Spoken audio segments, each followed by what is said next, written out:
दोस्तों नमस्कार।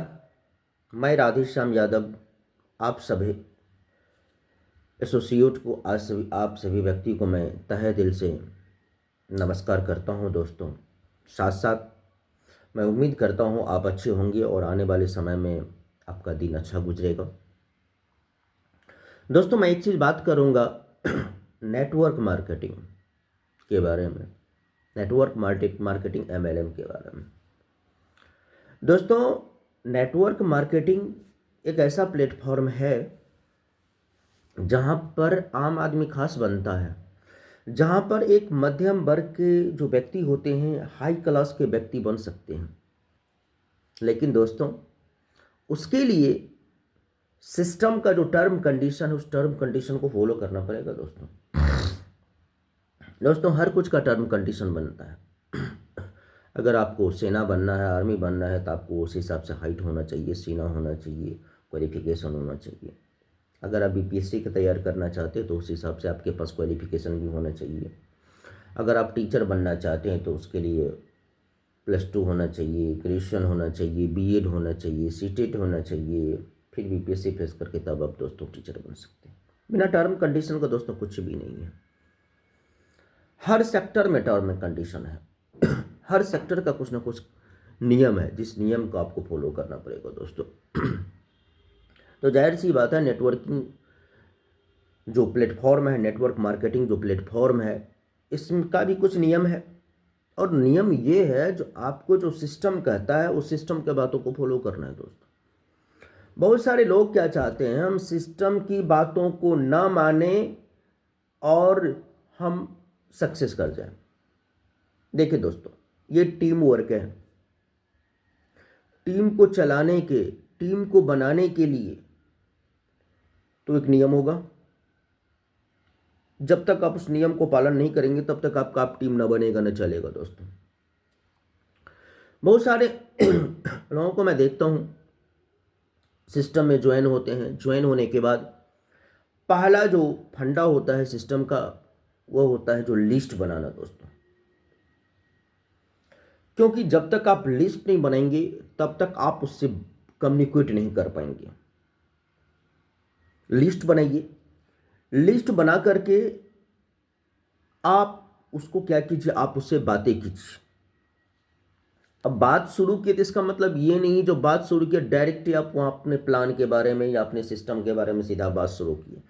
अगर आप प्लान के बारे में या सिस्टम के बारे में डायरेक्ट बातचीत शुरू करेंगे तो सामने वाला बंदा समझेंगे ये बंदा सेल्फिश है, स्वार्थी, ये अपना काम निकालने के लिए, अपना काम के लिए इन्होंने फ़ोन किया दोस्तों।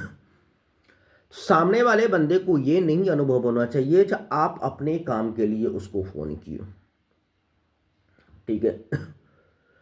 तो बात करने के लिए सबसे पहले तो आपको लिस्ट बनाना पड़ेगा, हम किस किस से बात करेंगे। जब तक लिस्ट नहीं बनाएंगे तब तक आप सिलसिलेवार ढंग से बात नहीं कर सकते हैं। क्योंकि बहुत सारे लोगों को मैंने देखा हूँ, मेरा जहाँ तक अनुभव है, ठीक है, कहीं बैठा हुआ है, चाय दुकान पर बैठा हुआ, नाश्ता की दुकान पर बैठा हुआ, कोई जान पहचान मिला, बुलाया उसको, अब बुला करके तुरंत उसको वहीं पर प्लान देना शुरू कर देता है दोस्तों। अब बताइए इसमें कैसे उसका टीम बनेगा, उसमें कैसे ज्वाइनिंग होगा दोस्तों। हर कुछ का एक जगह होता है ना, हर कुछ का एक समय होता है ना। अब हम खाना खाने वाले जगह पर सोएंगे, ये कहाँ से संभव है? और सोने वाले जगह पर हम खाना खाएंगे, वो कहाँ से संभव है? ठीक है। अब कोई कहेगा बाथरूम का जगह अलग है, बेडरूम का जगह अलग है। अब कोई ज़बरदस्ती अगर बेडरूम को बाथरूम बना लेगा और बाथरूम को बेडरूम बना ले तो वो आपकी मर्जी है, बना लीजिए, लेकिन कब तक बनाइएगा? ठीक है। क्योंकि बेडरूम अपनी जगह है, बाथरूम अपनी जगह है दोस्तों। ठीक है। तो बहुत सारे लोग क्या करते हैं, कहाँ जहाँ भी आदमी मिले उसके दिमाग में तुरंत ना जाता है, इस आदमी को अगर हम प्लान दिखा लेंगे ना, अगर ये आदमी आ गया ना तो हम बहुत लंबी दूरी तय कर सकते हैं, मेरा टेंशन ही खत्म हो जाएगा, इसके बाद हमको ज़रूरत ही नहीं पड़ेगा आदमी का। ठीक है दोस्तों, ऐसा मत सोचे। ठीक है। गुब्बारा को अगर ज़्यादा फुलाइएगा ना, क्या होगा? फट जाएगा। समझ गए? अगर बुलाइएगा ज़्यादा तो क्या होगा? फट जाएगा। अगर सामने वाले व्यक्ति को आप बोलते हैं कि आप मेरे सिस्टम में आ जाएंगे तो मेरा भाग्य बदल जाएगा, आपके बहुत सारे लोग हैं, ठीक है, मेरे सिस्टम में आपके माध्यम से बहुत सारे लोग आ जाएंगे, ठीक है, तो आप यहां सीधा आप अपने बारे में बात करते हैं ना, सामने वाले के भविष्य के बारे में नहीं बात करते। ये गलत बात है, क्योंकि सीधा अगर आप अपने बारे में बात करेंगे वो बंदा समझेंगे ओ अगर मैं आ गया इसके साथ ना तो इसका बिजनेस चल जाएगा, इसलिए मेरे पीछे पड़ा। दोस्तों सबसे पहला बात है, अगर कोई भी व्यक्ति अगर आपसे मुलाकात अगर कहीं पर चाय दुकान या नाश्ता दुकान या पान दुकान पर होता, आप उसे वहां पर प्लान ना करें, आप उसका नंबर ले ले, मानकर बहुत पहले का आपका जान पहचान है, आपको मुलाकात बहुत दिनों के बाद हुआ है, तो भगवान ने आपके पास उनको भेज दिया है ताकि एक नया रिश्ता तैयार हो, ठीक है। तो कोई भी नया रिश्ता जो पक्का तुरंत नहीं होता है, अगर कोई भी अगर लड़की वाले है और कोई लड़का वाले है और दोनों के बीच अगर मान करके दो परिवार के बीच अगर रिश्ता होता है तो दोनों परिवार एक दूसरे को जांचते हैं, परखते हैं, इसके बाद जाकर के वो रिश्ता होता है, वैसे नहीं हो जाता है दोस्तों। उसी प्रकार से उस व्यक्ति का नंबर ले लें, उस व्यक्ति से धीरे धीरे मतलब क्या हाल समाचार है, आपका परिवार कैसा है, इस सब के बारे में जानकारी ले और उससे नज़दीकी बनाए दोस्तों, ठीक है। क्योंकि अगर किसी भी कोई भी लोहा है ना, उसको धीरे धीरे क्या किया जाता है, उसको लोहार क्या करते हैं, धीरे धीरे गर्म करते हैं और इसके बाद वो हथौड़ी का चोट मारते हैं और उससे जो बनाना चाहते हैं, चाहे वो कुल्हाड़ी बनाना चाहते हैं, चाहे वेसला बनाना चाहते हैं, चाहे हथौड़ी बनाना चाहते हैं, जब छेनी बनाना चाहते हैं, जो भी बनाना चाहते हैं बन जाता है। लेकिन डायरेक्ट लोहा को ले और उसके ऊपर हथौड़ी मारे तो संभव नहीं है दोस्तों, लोहा को धीरे धीरे आग में गर्म करना पड़ता है। तो आप भी उस व्यक्ति को धीरे धीरे अपने बातों से अपने तरफ इम्प्रेस करें और इम्प्रेस करने के बाद कुछ दिन के बाद आप उसको बोले दोस्त मैंने एक नया बिजनेस स्टार्ट किया हूँ और मुझे बहुत अच्छा लगा वो बिजनेस, मुझे लगा जो इस बिजनेस के माध्यम से हम अपनी ज़िंदगी बदल सकते हैं, हम यहाँ लाखों रुपया महीना कमा सकते हैं। मैं सोचता हूँ तो मेरे दोस्तों, ठीक है, बहुत दिन के बाद मुलाकात हुई, मैं सोचता हूँ चलो भाई हो सकता है पहले वाला रिश्ता फिर से नया हो जाए, ठीक है, और हम लोग साथ मिल करके काम करें। तो कभी क्या करें, टाइम अगर आधा घंटा है तो आप मुझे टाइम दें। टाइम मतलब क्या, या तो आप अपने घर पर टाइम दे नहीं तो आप ही मेरे घर पर आ जाइए। सामने वाले का प्रेफरेंस उस समय में सामने वाले से पूछिए आपके घर पर अच्छा रहेगा या, ठीक है, मैं आपके घर पर आ जाऊं या आप मेरे घर पर आ जाएं, जो वो चॉइस करे उस हिसाब से आप टाइम सेट कीजिए और टाइम उस समय का सेट कीजिए जिस समय में आप भी मेंटली फ्री रहें और वो व्यक्ति भी मेंटली फ्री रहें।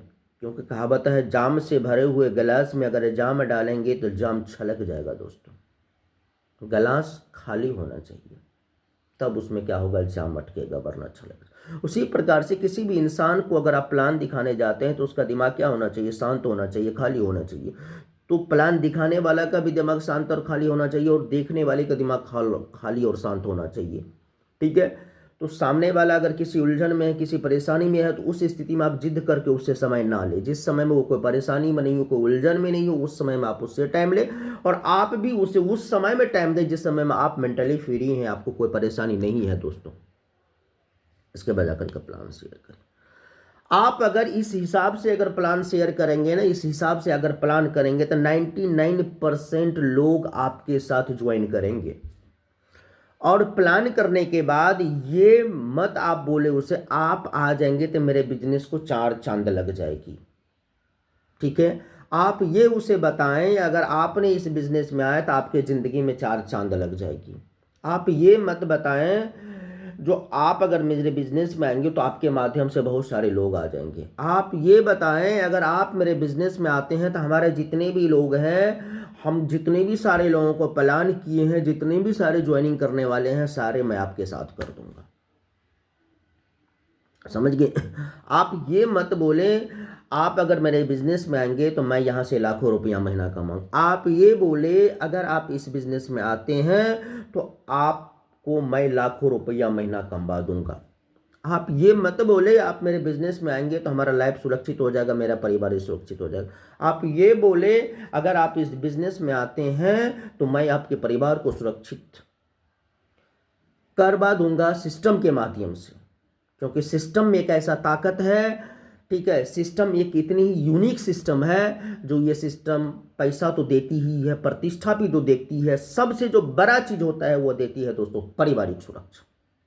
ठीक है, तो आप हमेशा अपने हित की बात नहीं करके, बल्कि आप जिस व्यक्ति को प्लान दिखा रहे हैं, जिस व्यक्ति से बातें कर रहे हैं, जिस व्यक्ति को सिस्टम में लाना चाह रहे हैं, उस व्यक्ति की हित की बात करें, तब जाकर के आपके साथ वो व्यक्ति आ जाएंगे। क्योंकि अधिकांश लोग अपना हित खोजता है, दूसरों का हित नहीं खोजता है। ठीक है, तो इस बात को दिमाग में रखें और इस हिसाब से काम करें दोस्तों। ऐसा नहीं बेचारे हॉस्पिटल जा रहा है, कोई व्यक्ति बीमार है, वो उसका दिमाग है जो हमको वहाँ पहुँचना, मैं देखा हूँ बहुत सारे एसोसिएट को ऐसा करते हुए, उस व्यक्ति के दिमाग में सेट है जो वहाँ पेशेंट बीमार है उससे मिला, आप उसको ज़बरदस्ती कहते हैं प्लान सुन लीजिए, प्लान सुन लीजिए, क्या होगा? इधर से सुनेगा, इधर से निकालेगा दोस्तों। ठीक है, आपका एनर्जी व्यर्थ जाएगी, आपका टाइम व्यर्थ जाएगी, और साथ साथ बिजनेस का भी मजाक बनेगा दोस्तों। ठीक है, क्योंकि कोई बहुमूल्य चीज़ अगर होता है ना, अगर कोई बहुमूल्य चीज़ को बेचना है तो आपका जगह भी उसी हिसाब से होना चाहिए।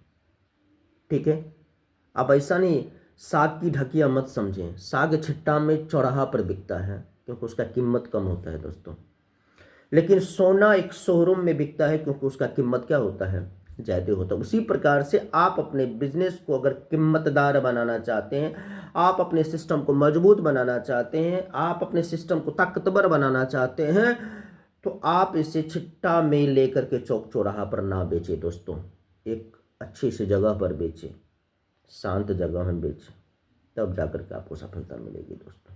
Thank you.